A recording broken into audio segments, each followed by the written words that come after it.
How we doing, chat? Neaks here, back with another great video for y'all. Let's make this intro quick so we can really get into this. Today we're gonna do a little David case update. Haven't done one in a while. I don't really know what's going on. I don't know if y'all know what's going on. I haven't really looked into it like that. But I found this video. Proof David wanted to get caught. Now, hey man, I don't know what that means, but we're gonna find out what that means, man. But if you haven't already, make sure you subscribe. I know y'all getting tired of me saying subscribe, yo. Just subscribe. I'll get out your hair, yo. I promise. Just subscribe. Join Team Neaks. You know Team Neaks, the best team out here. We finna run it up. We finna be big, man. We finna be big. Mark my words right now, man. Like the video. Let me know down in the comments what y'all think about this whole David situation. Let me know if y'all think he did that. Let me know if y'all think he's innocent. Let me know your opinions on it, your take, what y'all think. Hey man. But, have y'all subscribed? If you subscribed already, I fuck with you. Feel me? That me. That. Yeah, I fuck with you. If you haven't subscribed, subscribe. Feel me? Join the team. What are you doing? You're missing out. Come on. Subscribe. Like the video. Leave the comment. Follow me on Instagram, j.neaks. DM me what y'all want me to react to. Any video. DM me if y'all want to see different videos too. I am thinking about making another channel to do like vlogs, pranks, all that stuff too. Let me know if y'all want that down in the comments for sure. I need to know if y'all want that for sure. Cause I could definitely do that. Let's see. What else we gotta give? What else? House rules, housekeeping. No more. Let me know how you guys are doing in the comments, man. For real. I want to get to know y'all, yo. Just tell me. How y'all doing in the comments? How was your day? Let me know down below. Anyways. Feel me? Without further ado, let's get straight into this, guys. More info from the David case has surfaced that paints a terrifying reality. While the details of the crime were already dark enough, the reason they believe he did it is by far the worst. They claim he did it for the benefit of his music career. While this might not make any sense to you, this is actually the missing piece to understanding why all of this could have happened. And David's music seems to hold all the answers. Today, we will uncover exactly how his alleged crime could have been connected to his success in the industry. By the end of this video, you would likely come to the realization that David wanted to be caught.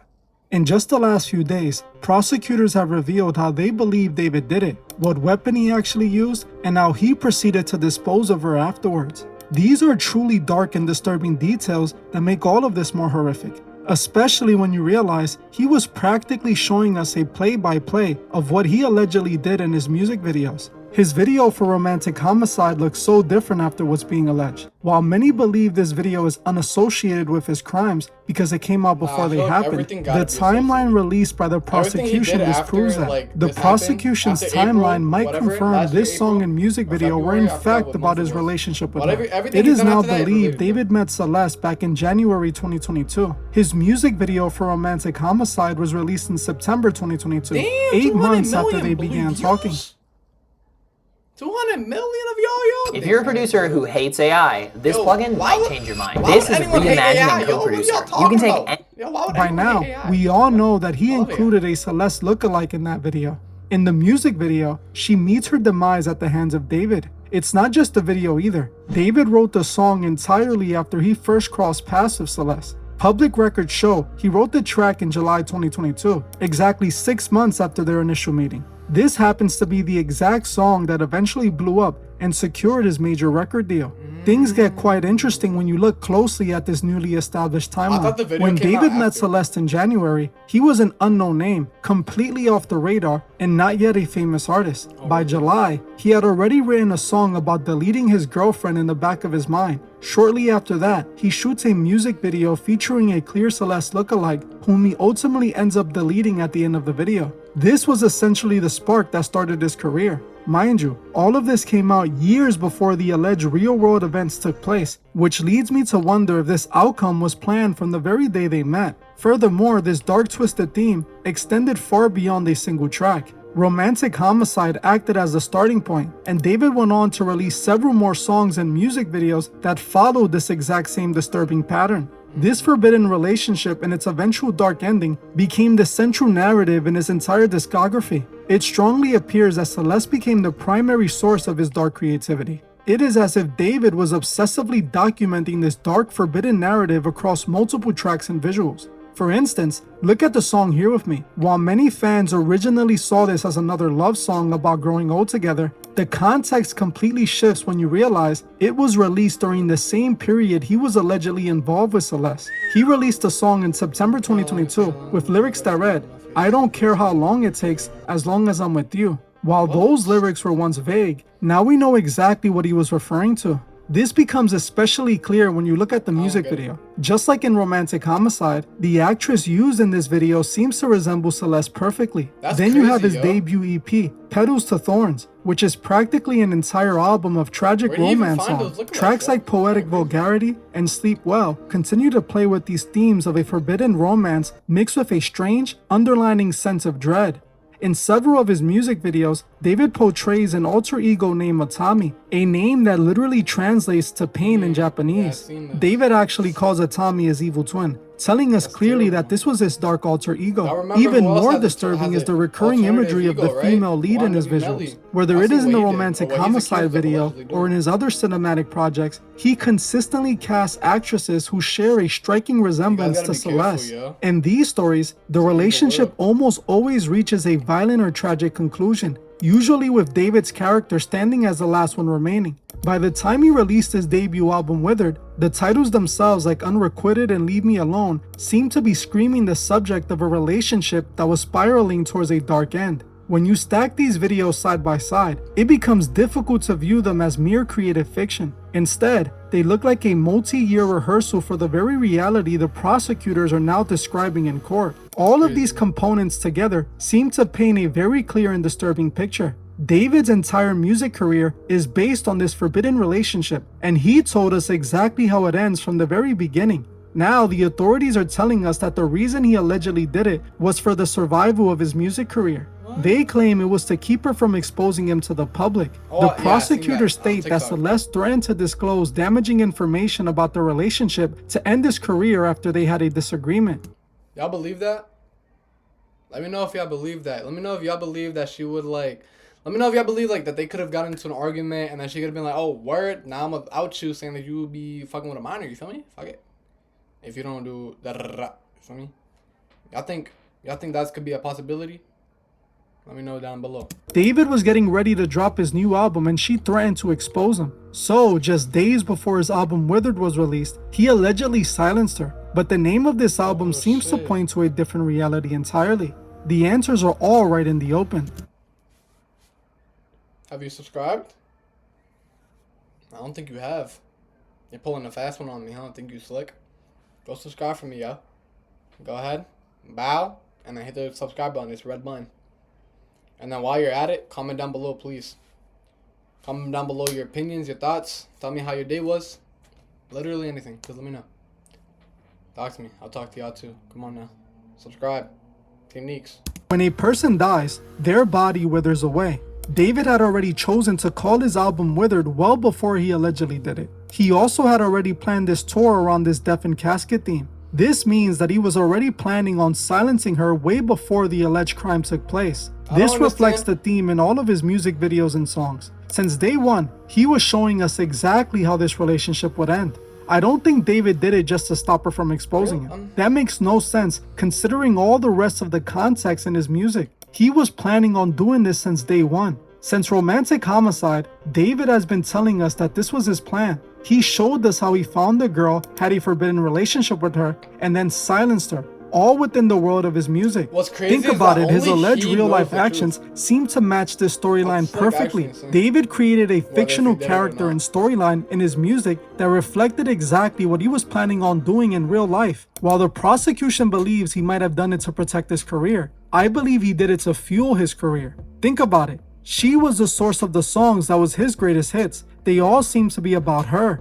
The visuals in all of his videos depict either him being with her or him ending her. His last album is literally titled Withered. This is an album that was released just days after she was gone, and months before her withering body was eventually found in that abandoned vehicle. This brings us to one of the most baffling details of this entire case. For months, many people wondered how someone would be stupid enough to leave the ultimate evidence in a vehicle registered in their own name. Right. When you look at this through the lens of his art, this appears to be a deliberate part of his final act. He knew he would eventually be caught, and he made it a part of his dark, twisted show. The evidence strongly suggests he actively wanted this discovery to happen exactly the way it did. By leaving her right there inside of his own trunk, he guaranteed that his name and hers would be permanently linked in the public eye forever. He sang about this exact scenario and heavily documented the dark conclusion of their forbidden relationship in his music because he was writing the script for his own inevitable downfall.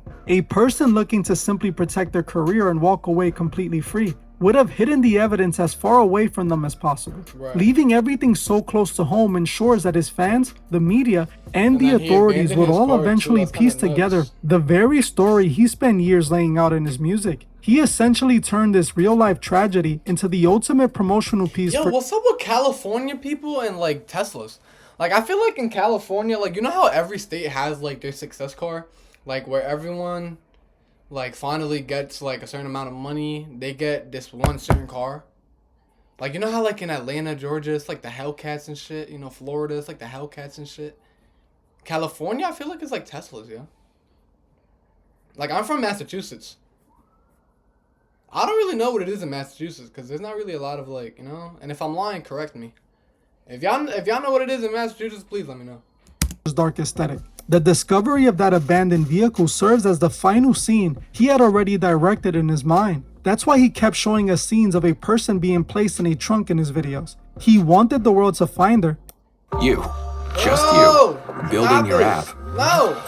I don't want to build an app. On base 44. And he wanted everyone to realize that the Atami persona was a literal reflection of his true self. He was proving to his audience that the pain and the dark themes in his music were entirely real. This guaranteed that his legacy would be permanently cemented in the exact twisted narrative he created from the very beginning. When you look at the timeline of his actions following the alleged events, the theory that this was a deeply calculated performance piece becomes even more apparent. After Celeste was silenced, David leaned entirely into his dark aesthetic, remaining directly in the public eye. He embarked on a massive tour to promote the Withered album, performing night after night as his dark alter ego Atami. Remember, Atami translates directly to pain in Japanese, and David himself described this character as an agent of chaos during his interviews. He was standing on stage, singing the exact songs fueled by their forbidden relationship, fully aware of the dark reality of what had happened to her just months prior. This level of performance requires a massive amount of deliberate planning. Building an entire international tour around the concept of a tragic ending tells a complete different story than a simple, unplanned moment of panic. The recently released court documents allege that he went to extreme lengths to hide the truth behind his actions. At the exact same time, he was creatively broadcasting his dark storyline to millions of devoted fans. He wanted to be caught. He seemingly required these high stakes to be real to validate the tortured, heartbroken persona that his entire brand was built upon. It strongly appears that David viewed his own life, and unfortunately Celeste's life, as direct extensions of his cinematic music videos. The timeline makes this completely disturbing. He was literally in the middle of performing these very songs on tour in Minneapolis on the exact day authorities finally made the discovery in his abandoned vehicle in Los Angeles. This was the exact moment his fictional storyline collided with the undeniable truth. He was actively monetizing this dark secret. From the early lyrics of Romantic Homicide all the way to the final release of Withered, he used their dynamic as the absolute foundation for his success, ensuring that this art would perfectly imitate his alleged reality. But what do you think? Do you feel like this was planned from the very beginning? Or was this all just one big coincidence that just led to this dark final outcome? Nah, personally, I don't really know. What the fuck that mean? Let me like the video. Bow. You know, chat, I personally, I don't think he wanted to get caught. Like, I don't think anyone who ever commits a crime wants to get caught. You know, I don't feel like that's like, I don't think that's what happened. It could definitely be I don't know. Because I feel like if you explain anything the right way, it makes sense. You know what I'm saying? And, like, I guess the way he explained it does make sense, but I still feel like no one ever wants to be caught. Regardless on if it was, like, for, or the only way I can see this is yes. Maybe yes. He did want her to get, maybe he did want to, like, her body to get found the way it did. Yes, maybe, yes. Because that draws a lot of people to his music. Da, da, da, da. And keep in mind, it took them a while to really arrest him. You know, like, he really just got arrested this year, 2026, I think. But, yeah, I think that he wanted that to happen, but he didn't want to get caught himself. Like, he just wanted it to be, like, I don't know how that got there. That's just a crazy coincidence, and my music has nothing to do with it. I think that's what it was. But let me know what y'all think. Let me know what y'all think, you know. We're definitely going to stay tuned to this case because I want to see what happens with him. I heard somewhere that he might be facing the death penalty because it's in California. I heard they're still debating if they're going to use his lyrics against him or not. I don't know. Let me know what y'all think down below. Should they be able to use his lyrics against him or not? Because I feel like his lyrics are like a big part in his case. You know what I mean? I feel like without his lyrics, it's going to be way harder to prove that, like, he did anything. But let me know what y'all think. You know, I could be wrong. But, you know, if you haven't, make sure you hit that subscribe button. Join Team Neaks. Feel me? Team Neaks, best team. If you ain't Team Neaks, what are you doing? Like, come on. Hit that subscribe button. Join Team Neaks. Come on now. Leave a comment down below. Let me know what y'all think about this. How was y'all day? Let me know if y'all think he did this. Let me know if y'all think he wanted to get... Let me know if y'all think he wanted to get caught, for real. Follow my Instagram, jneaks. I don't know where I'm going to put it. But, yeah, man, just... Let me know what y'all think, man. Subscribe. Tune in. Safety. Stay dangerous. Love y'all. See y'all next time.